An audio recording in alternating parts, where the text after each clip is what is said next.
Welcome to another episode of Real Talk with Real Fit Pros. It's your host with the most, Jonathan Loudermilk. And as always, I've got my PIC, that's partner in crime, if you don't know what that means, Mark, the Fitness Ninja Zalmanoff. And we've got a damn good guest on today. He's actually one of the legends of the industry, even though he's extremely humble and he won't refer to himself that way, but I'm going to go ahead and call a spade a spade. So with that being said, I'm going to kick it off to Mark, and Mark's going to do the honors of introducing our fantastic guest that we have today.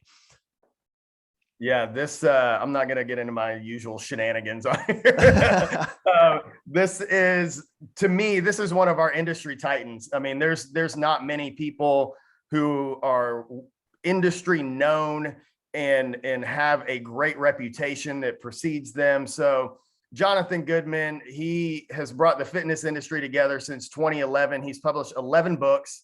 He's had over 20 million visitors to his website, which is insane. That's theptdc.com. We'll put that in show notes later. Sold over 250,000 educational items to health and fitness enthusiasts. Originally from Toronto, so he's a snow Mexican like my wife. Coach Goodman has enjoyed over 1,300 days exploring the world. We'll definitely talk about that as well with his young family. You can follow him on Instagram at It's Coach Goodman. Coach, welcome to the show, man. Your wife says hi, by the way. Oh man, we can't come up there right now, so we're actually going to bring her parents down to Florida next year because cool. that old thing going on. So John, welcome to the show, sir. Grateful to have you. As you were told like 5 minutes ago, we start this thing off with fitness story. So tell us what you got, man. Yeah, I still don't know what story I'm going to tell. I guess I'll tell one of my first ever stories at the gym. One of my first memories when I started going to the gym when I was 15 years old, and I'd go to the local YMCA with my two buddies, Brandon and Trevor. And we'd walk over after school and we'd go to the YMCA, and it was like, whatever, 15, 20 minute walk to school. And to give you context, like I went into university at 17 years old, 105 pounds soaking wet. Ooh. I mean, I was a small guy, right? I mean, I'm still a shorter guy, but at least have a little bit of weight on me now.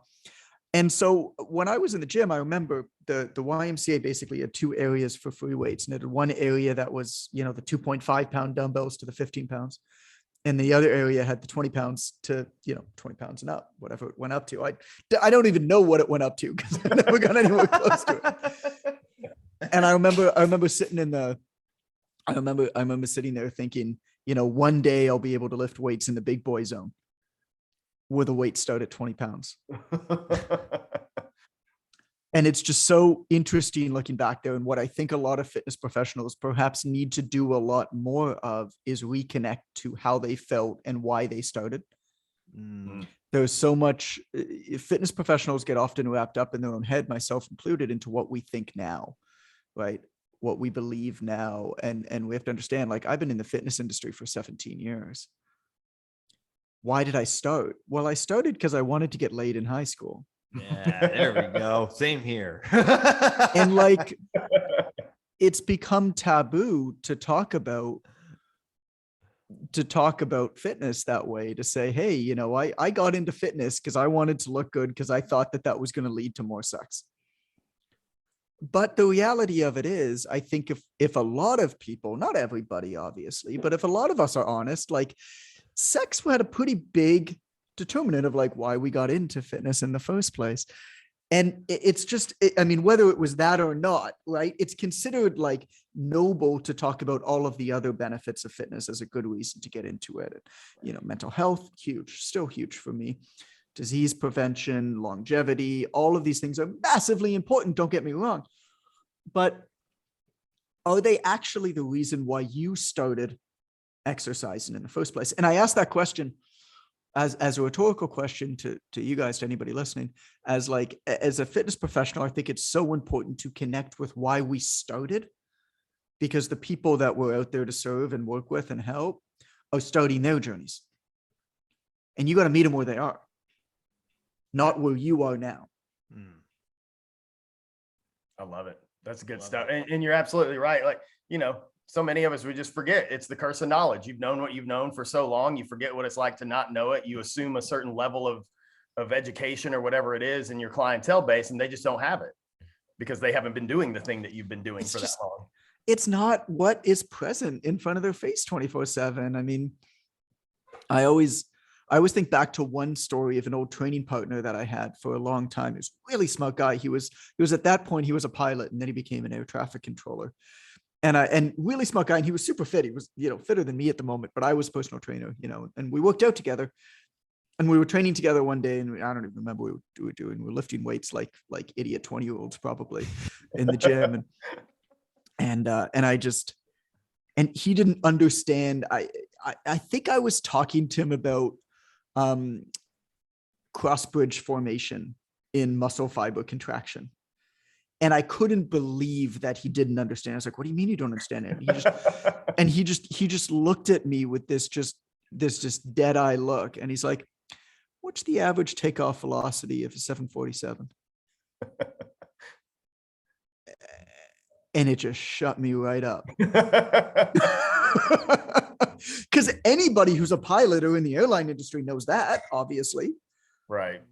And obviously I fly in planes, like I use the service, same thing. It's like he lifts weights. Does he know how no, it's not what he does for a living. And that just shut me right up. And I think about that a lot of just, we gotta know that we're deep into something, especially with filter bubbles, especially with social media. It's all we see in front of our face. It can be hard to identify that there are people who don't perhaps see these things in our face all the time. Yeah. Well, it's funny you mention that, because the circles that me and Mark run around, we talk a lot about how the average reading level, and this is the truth, is about a 6th grade reading level for most people. And we're Personal surrounded trainers, by it's probably 3, right? Goes down even more, right? I don't even know how to count to 7. Exactly. If it's not on the bar, it's not getting counted. How many reps did you do? 3. The answer is always 3. Like I have no idea how many. Like I know how to count in 45s. Yeah. 45, 90, 135. Yep. 225. 185, 225. Like that's all that I can count. Well, I think to your point, though, it's like we forget that. And I think it's our job to be brilliant communicators and how to break down something complex and deliver it in a simple way so someone can digest it and go apply it, which is what we've watched you do over your career, which is why we're here talking about it. For sure. Yeah. So let's go back. You've built this empire, right? The Online Trainer Academy and the PTDC and just this enormous blanket of coverage over what the fitness industry does, and especially with the online coaches. Mm-hmm. So in the beginning of all this, what was the thing that switched in your head that said, you know what, like we need to do better, and I am actually going to do something about it? You really think that had anything to do with it? Nothing to do with it. I was doing what everybody does. I'm trying to make my own life better. I mean, it's the truth, right? I was a personal trainer. I was 23 years old, and I'd reached the top of personal training. I was training 40 hours a week. I was charging as much as you could charge in Toronto. At that point, it was $97 an hour. I was referring my overloader clients to other trainers, and I was the senior trainer at our club. So I was basically hiring and doing in service and stuff like that, and getting a salary for that too. And I was like, all right, well, this is cool. I'm like 23 years old, but I'm working my ass off, 6 a.m., 6:30 to 9:30 at night most days. And, I'm enjoying it. It's super fun, but I'm 23. And at some point, I'm probably going to want to date somebody who's not the receptionist at our gym and like meet some people outside of here. And at some point, I'm going to want to travel and have a family and all this kind of stuff. And I can't trade for money, time for money this way. And so I started searching ways. I did whatever, this is back before the internet was there. So I went to the bookstore and I looked at books on multiple streams of income, on passive income. And then I walked right across the street to the library and I checked out those books from the library. And I just started reading, right? I was just searching. It wasn't like I'm going to make the fitness industry better. I was a 23-year-old kid in Toronto in a boutique gym. I didn't have any network. I didn't know anybody. I was just trying to figure this out. So I built I mean, I was searching, right? I built 2 business plans for smoothie operations. I studied residential real estate investing for 6 months. And then for some reason, I came across this book by somebody named Robert G. Allen called Multiple Streams of Income. I'm not recommending the book. I don't know. It's probably, who knows, maybe it's a good book. It's probably really old now. But this was in like 2008. And in that book, there was this term that there was 1 chapter on something called infopreneuring. Basically, hey, you can actually sell your information and make money on it. Revolutionary at the time. Mm-hmm. Not any, obviously now it makes sense, but at the time it was revolutionary. Holy crap, you could do this on the internet? Wait, what? And so in that book, right, there was a section in that chapter, there was a section that had like this image, and the image was a circle, and in the circle was the middle to denote like the center of the universe. And all around that was all the income streams that you can build. And the center of the universe was write a book. When you write a book, you become the expert. Around that, you could build all these income streams, right? And so I was like, in my, 23, 24-year-old, I can't remember exactly. I wrote the book when I was 24, but can't remember exactly when I came across this, on my parents' red couch, living at home at the time. I was like, all right, well, I guess I'll write a book. Because I was so optimistically ignorant. And I think a big problem that we have these days is we often know too much. There's too much information thrown at us from every direction that we know too much about stuff, and it paralyzes us. And so I knew so little about why I shouldn't write a book at 24 years old that I just set about to write a book, and I just figured it out step by step. Like, how did the manuscript for Ignite the Fire come about? I had a page on the back of my clipboard, and every day when I trained clients, I would just write everything that I did in bullets on the back of my clipboard. Answered this question from this client, navigated the sales consultation, saw another trainer on the floor who was doing something that I deemed dangerous with their client. What do you do, right? And then I'd go home at night and I'd write up what I thought about that. And that's how the manuscript for Ignite the Fire came about. And then I had to find an editor. I thought, I didn't really know what an editor did, but I figured that editors had something to do with books. So I figured I probably needed to get an editor as the next step. And I was like, well, I don't know any fitness editors. I don't know anybody who's ever made a book, right? But I know where books exist. So I went to the bookstore again, and I looked up the best-selling fitness books, and I wrote down the names of the authors. And then I went home and found their websites and emailed them and asked them for an introduction to their editor. And Brad Schoenfeld introduced me to Kelly James Anger, who edited the book for $7,500. And then I had a book. And I was like, okay, well, I've got this book. How do I publish it? Let's figure this shit out. Okay, so I just Googled and figured it out. And I ended up hiring somebody on Upwork to make the manuscript of the book from India. And then I went on 99 Designs and had somebody do a cover. And then the book was out, and I was like, how do I get people to read this book? I don't know. I guess I'll start a website. How the hell do I do a website? Well, I know somebody with a website. One of my clients, Alexander Orlando, she's an Olympic gymnast. She has a website. So I call her. I was like, yo, Alex, who did your website? I want to get a website done. Oh yeah, Pat, he's awesome. Can I have Pat's number? I call up Pat. Yo, Pat, can you make me a website? Sure, man, $1,500. Let's meet. Let's talk about it. Now I have a website. Like, that's how this shit happens. Like, literally step by step by step by step. And I just feel like maybe perhaps people need to do more of that these days and just kind of figure it out as they go and take quantum leaps versus try to have everything perfect before they start. Amen to that. Good grief. Amen. And a woman. And they. Or if you're my 14-year-old son and attack helicopter, I don't know. That's yeah. Hey, who knows? Who knows with gender pronouns these days, my friend? Right. So, there's obviously to me, it's obvious. There's a natural curiosity that you have and a natural drive to solve problems. Fun. It's just fun. Just build shit. You can invent have you always anything. been that way? No.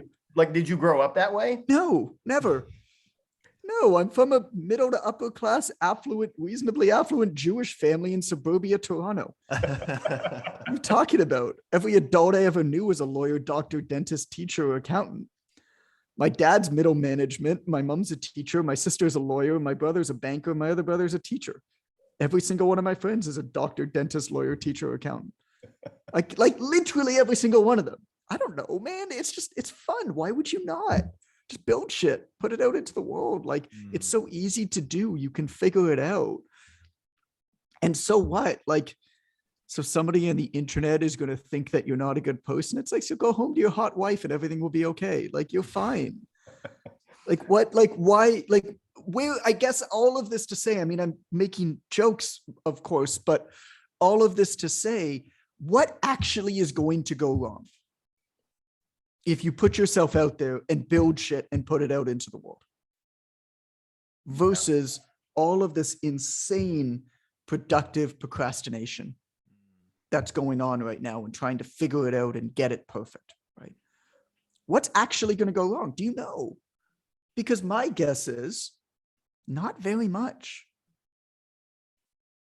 Yeah. The crap we make up in our head is always far worse than the worst thing that could possibly happen.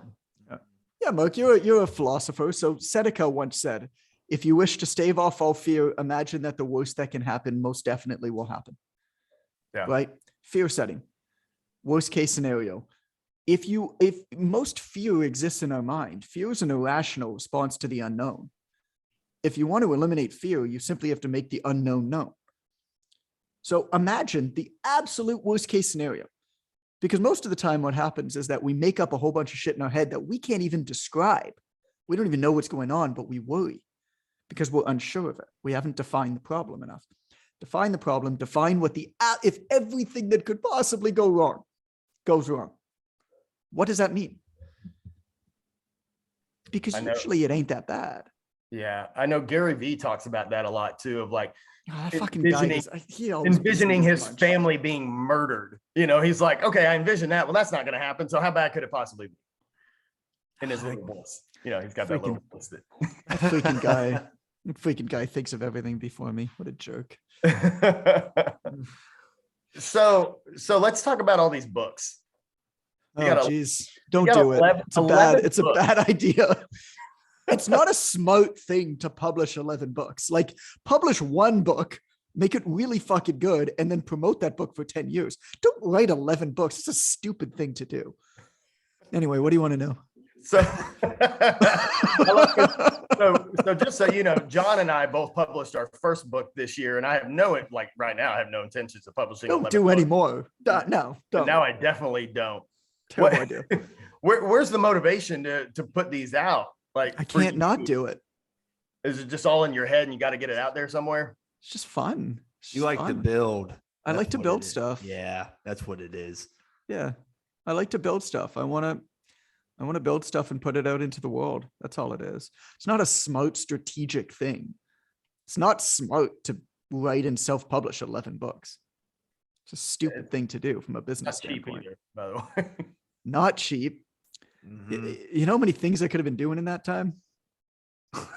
It's not like there are way better, like, don't get me wrong, having a book is important. And, you know, being able to produce tangible assets, particularly IP assets that work for you, very important.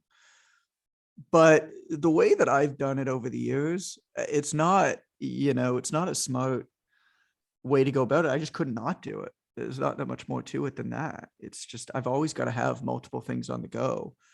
And I've always got to be like producing real things and put them out into the world. In the past 2 years, to be honest, I wasn't, because, you know, I did what everybody's supposed to do when they get successful. I went corporate. I didn't work in my business. I started making my business work for me. I started hiring all these, you know, VPs and senior people away from other companies so I could brag to my buddies and tell them, hey, look at these people I have working for me. Look at where they used to work. I'm so important. It's all bullshit. Stupid. It was all ego driven. And I stopped creating. We started hiring consultants. We hired 4 different consultants, paid over $300,000 in the last 2 years to try to help us refine our brand message. How fucking stupid is that? Mhm.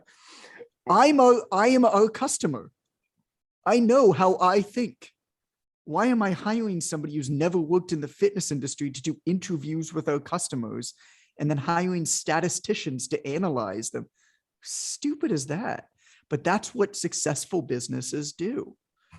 So that's what we did to learn how to talk to our customers so that they would like us more. It's fucking stupid. That's funny because we were literally talking to somebody earlier today that talked about how when things are going well, we'll fuck it up. You just invent. Well, I mean, this is my MO, right? Like I'm really, really good at building stuff. I'm really shit at running stuff. And to the point where I basically hate things the minute that they become successful. And then I just destroy them. This is why I've done so much. It's not like, again, it's not a smart thing, guys. This is not me giving advice. In 10 years time, don't write 11 books, put on 5 conferences, produce 6 digital products and a certification and then software and 1,000 articles. And like, don't do all these things, right? Like put your flag in the sand in one place. Think about what you're doing, what you want to accomplish. Go to the edge of the map with that thing and just fucking nail that thing. Don't do anything else. Don't do what I do. It's a bad idea. Like that's my best advice. I destroy everything that I have, right? And that's because I get bored of it. But at the same time, I mean, it's created this really interesting body of work that I'm proud of. And it's also, I mean, you know, I joke, but like the reality of it is, it's gone pretty well for me. I mean, I could be much better, but I also basically never have to worry about anything financially again. So Yeah, I mean, I'm not complaining. it's not a bad thing. You know, so like, am I sitting here and I'm like, well, maybe if I kept at that one thing, I could have, you know, made 50 million. It's like, I mean, maybe, but I would have had less fun. And I'm still doing fine. So I really loved it. You said fun. I don't know, dozens. Like that's my jam right there. Like I fucking love having fun. Right. And I think it's so important. And so many people in every walk of life, not just our industry, but just lose sight of the enjoyment of being in existence and doing fun things with fun people. And it's lost. Like people just get lost in it. Yeah. I mean, why would you aspire for anything else? Right. What's the point? What's the point of it? And yeah. I heard something the other day. Somebody asked, I don't even remember who it was, but somebody asked some billionaire, like, hey, you know, you've made all this money, you know, how do you still find meaning in what you do? And the billionaire's answer was, why do you need meaning in what you do? And I was like, God, that sounds ass backwards to me. Like, on one hand, you know, everybody's like patting this guy in the back. Oh my God, I can't believe you got that realization out of him. Yeah, let's get rich. It's like, I don't know, man. It just doesn't resonate. And that's just part of life, right? Different people are different. And that's perfectly fine. And one of the things that I've, I guess, become more comfortable with, particularly in the last 6 months. I mean, in the last 6 months, I've eliminated $2 million of overhead for my company. Like, it's just, I mean, you know, it's just freeing up space again to have fun, to play, to build, and be a lot loose. The way that I'm talking right now, I wouldn't have talked for the last 2 years because we were a company and we didn't talk that way. And it's because, you know, our consultants told us that our people like it when we talk about these things this way. And so we hired copywriters who talked that way, who read our brand scripts, and, you know, again, stupid. And it's not stupid. I should say that it's not for me. Yeah. And I think that's part of the journey. You know, John and I have mentors around us who are very authentic and very real. And we've been able to really learn from people like that, who they're not corporate people at all. They're willing to just throw their shit out there. They don't care what anybody thinks about them, but it draws people to you because it's real, you know, and there's a relationship there that's not the Bobs in Office Space, you know, in that conference room talking about Michael Bolton's music. So I want to ask you, one of the best screenplays of any movie. It's so good. It's so good. So COVID hits last year, obviously, you know, puts this huge Wait, what happened? Yeah, this thing, I don't know. They made it up. I'm in Mexico. COVID doesn't exist here somehow. Not in the resorts anyway. I'm assuming, and I could be wrong, but I'm assuming there was an uptick for Online Trainer Academy. I'm assuming there was more interest in coaches needing to get online, because John and I definitely saw it. What did you see from your perspective? Yeah, I mean, all hell broke loose. It was a very interesting year. So basically, like, March 2020 hit, and COVID hit in earnest, and a lot of people were blindsided by it, right? Like, whether they should have been or not is another conversation, whether they should have seen it coming. But the reality of it is most people didn't see it coming. Organizations too. And what's fascinating, actually, if you read the new book about Amazon by Brad Stone, he talks about Amazon's response to COVID. It's fascinating. Talks about how they were on top of it from day one. Really, really interesting, their response. And like, they had, like, Amazon had testing in like January of 2020 installed in like everywhere that they were. Anyway, aside, most people didn't really know it was coming. And so we're sitting here with the only real curriculum for online training that existed worldwide, and the only real certification and the only textbook for this thing, right? And if you think about what we did with the Online Trainer Academy, it was actually a really stupid business, because the total available market is tiny. Like, the total available market for OTA is basically independent trainers who are entrepreneurial, who don't work for anybody else, who don't have anybody working for them. It's kind of a small market. It was fine because we were the only player in it, and it did well for us. And so what happened was COVID hit in March of 2020, and my phone just started ringing. I was on the phone within about 3 weeks with the VPs or presidents of every major certification body, basically worldwide, and almost every gym chain worldwide. And it was because all of a sudden the entire fitness industry needed what we only had. And so, again, I had a lot of fairly interesting conversations with what I now call the greedy big fitness institution. And let's just say that there are certain organizations that I have sworn to never deal with ever again, because they tried to take advantage of me through lawyers and basically steal everything that I had through complicated legalese. And it was really shitty. Mm. And it's a good thing that we have good legal counsel, and we caught it and didn't sign anything. But I mean, we got into deep negotiations. We ended up licensing the Online Trainer Academy to Ace, who's still reselling it for us. And we did 5,600 customers the first week in March 2020 that COVID hit. And it was just like everybody who was listening to us just whoosh, right? And it was good. We had a good year last year, because basically what happened was we had the only supply, and then demand rose artificially very, very quickly and blindsided everybody. So we captured all of that, right? And then supply started growing, right? Every education body put out their own offering pretty quickly.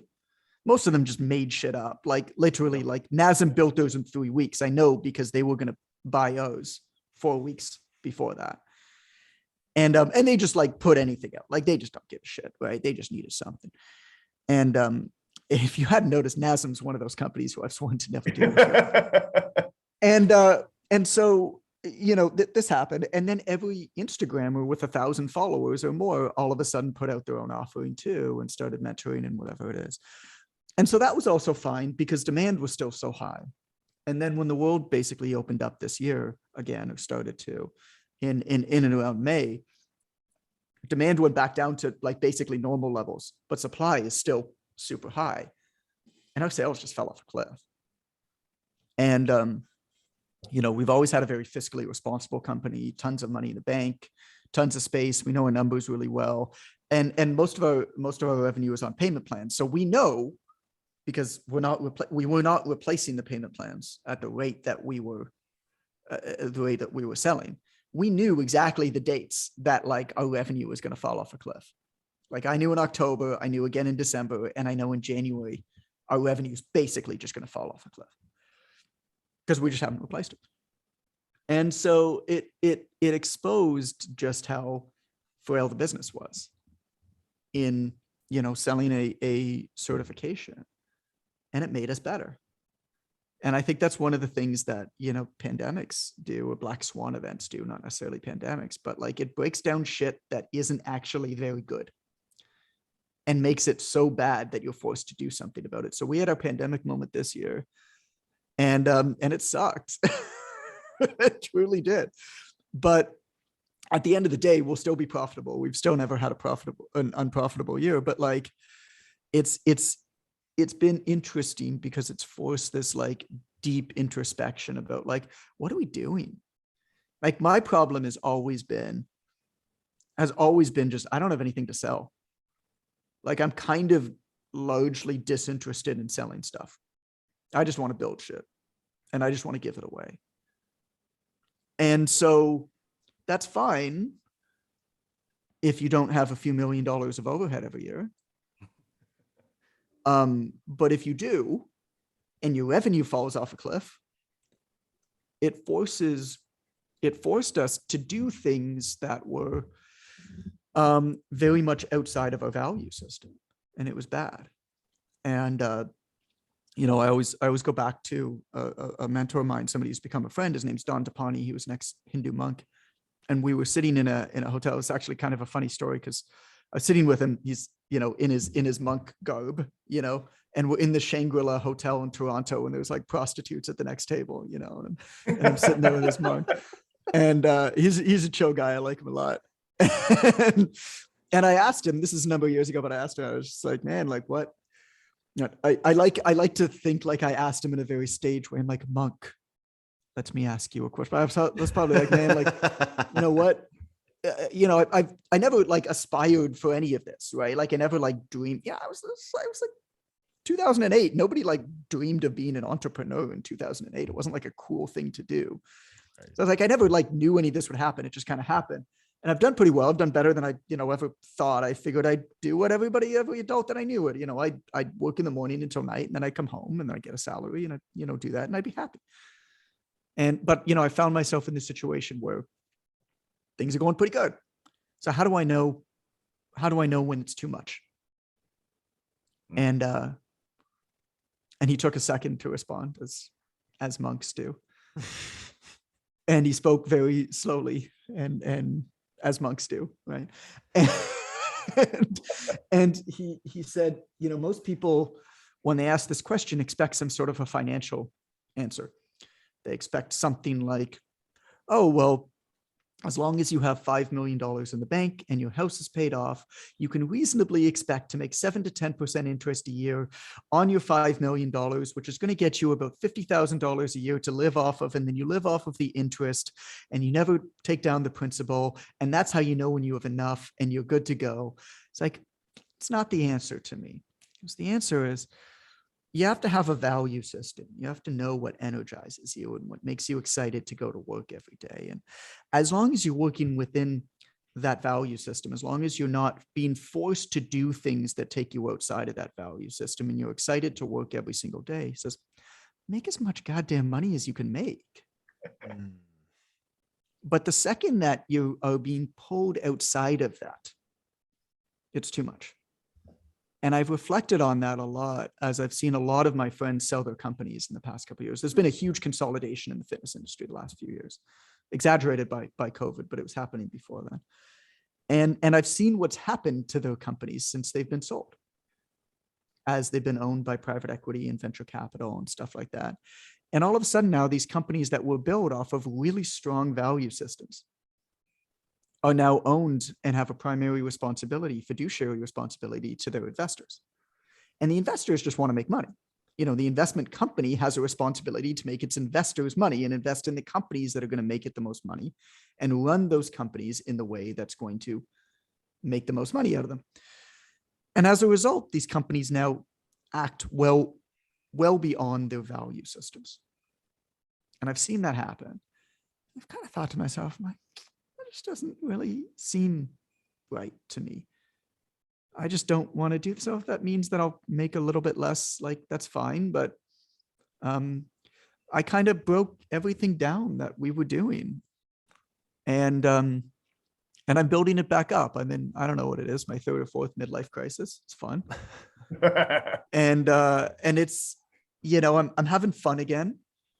I'm building stuff up from scratch, and I'm building it up in a way that I'm happy, and it's going really, really well. Our software excitement around our software is ridiculous.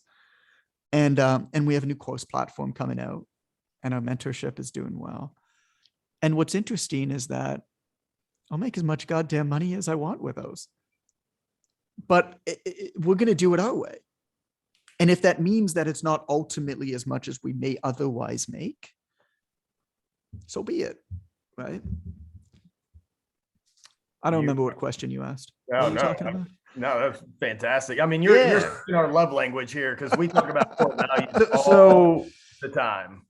So y'all listening, this is our 4th episode in one day that we're going through, right? Hey, mine too. There you go. Hell hey, so the theme today has been core values, and we've heard it from 3 different people. And all I heard as you were talking about your value system is core values. So what I would like to know is, what are those values? I'm super interested to hear, like, what's your measuring stick? What do you use it? I don't even really know, man. I mean, my values are like, fitness is preventative health. Like, trainers have the ability to change the world. They should be changing the world. I love, I respect reactive care practitioners, doctors, physiotherapists, chiros. I mean, some of them are preventative, but for the most part, they're reactive. But I can't help but think that we wouldn't need anywhere close to as many of them as we have if fitness professionals did a better job and were more present, and were given the resources and support that they actually needed, and the tools that they actually needed. And the fact of the matter is, fitness professionals basically get shit on by everybody. Amen to that. And that's not okay. It's getting worse, not better, because the education companies that are supposed to prepare them and the software companies that are supposed to support them are all almost exclusively owned now by venture capital and private equity. And they're just, the things that I heard in these negotiations with these education companies, I was told by 2 of the 3 major education companies in the United States that, people don't buy business as much, so we just don't sell it.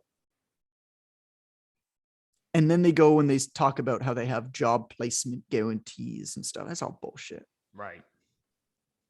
I was told by the VP of marketing, this wasn't NASM, to be very, very clear. I was told by the VP of marketing at one of the major certifications, what we do here is we build certifications for people who aren't smart enough to get a university degree. And so we build these certifications and we make them easier to complete, and we make them cost a little bit less than the other guys. That's our competitive advantage. Wow. Like, these are the people who are in charge of educating and preparing preventative health practitioners for our society. Isn't that messed up? Yeah, it's massively out of integrity. And so I can't help but think that, even from a purely like consumerist, corporate, like capitalist standpoint, the person who's going to win out here, the companies that are going to win out here, are not the companies trying to make the most amount of money now. And again, going back to Amazon, Amazon's a fascinating example, because whether you like Amazon or not, you've got to respect what they've done as a business. And if you actually followed them along the way, Amazon's stock price for a very long time did not represent the value of the company. It was very much pushed down, and pundits everywhere, this is the end of Amazon. Amazon's awful. I can't believe that they're doing this. And Amazon was just like, look at the amount of customers, look at the satisfaction, look at the return rate. Like, clearly this isn't representative of the value we're providing. And lo and behold, years later, Amazon is just at, like, do you even know who's second place to Amazon? Like, it doesn't exist. They're just everybody else is irrelevant. And it's because everybody else paid a lot more attention to their stock price in the moment. Amazon was always building for the future. And I can't help but think that what's going to happen in our industry is a lot of the companies that you see right now that are the big companies, the big software companies, the big education companies, are just going to be irrelevant, are not going to exist in a number of years because they are so badly mistreating their customers that, and in order to get the biggest returns as possible to their investors, it's not how you run a business over the long term, right? That's how you make sure you don't get fired when you work for an investment firm. That's the difference. I mean, it's all dumb. And so what I'm trying to do is, like, the software that we've built is 100% free. You know, I like, what do you need as a personal trainer? You need to send a goddamn spreadsheet to somebody. Like, really? Like, what you're charging me $100 a month? Right. Like, holy shit, man, that spreadsheet's got to be easy to use. Sure, it's got to look good.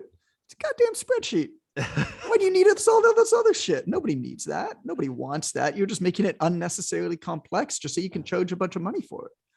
It's ridiculous. And so we built the absurdly simple solution. It's called Quick Coach. It's beautiful. It's coded exceptionally well. And it's 100% free. It's free for one client. It's free for 10,000 clients. How are we going to make money on it? To be honest, I don't really know. We're going to include the option where people can run their payments through there if they choose. You don't have to. You can still invoice through it and not run their payments. But if you do, we'll take a little bit of a cut.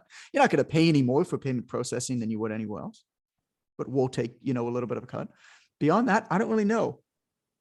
But what I do know is, if you have a software platform with thousands or tens of thousands of active users who log into that any day, you can kind of figure out the rest later. Like, it ain't that hard. So what comes first is my question. I love it. I love it. Advice for coaches right now. What would you tell the seasoned veteran and the newbie wanting to? What would you tell them? I want to know what you guys would tell them. I've been talking too much. That's why you're here, man. I run my mouth all the time, dude. You give me one thing you would tell them, and then I'll go after. I mean, we tell them, get clear on what do you actually want? Like, what do you really want? Okay. Are you chasing money? Are you chasing a lifestyle? Mm-hmm. Do you want to make an impact? But you have to get clear on what it is your personal driving force really is. Cool. I like that. Mine's not dissimilar. I mean, I buy into that 100%. I guess I'll say it a little bit different way, because you took the first one, you jerk. For me, it's what's the focus right now, and once you identify what the priority is, what that one thing is, like, kind of nothing else matters. I find a lot of people in any industry, but a lot of people in the fitness industry are just trying to do too much, and they're diluting their efforts, and they're not getting anything done. There's a lot of action and very little reward. And so, what's your priority? And I mean, what I'm doing here is a good example. I have 18 podcasts this week. I have over 70 podcasts in a month and a half. And that was just because, for my own reasons, right? Happy to talk about, don't have to, but for my own reasons, I've decided that right now, the most important thing that I can do as I'm starting this midlife crisis of mine is reconnect with our community and go deep, one-on-one, with as many people as possible.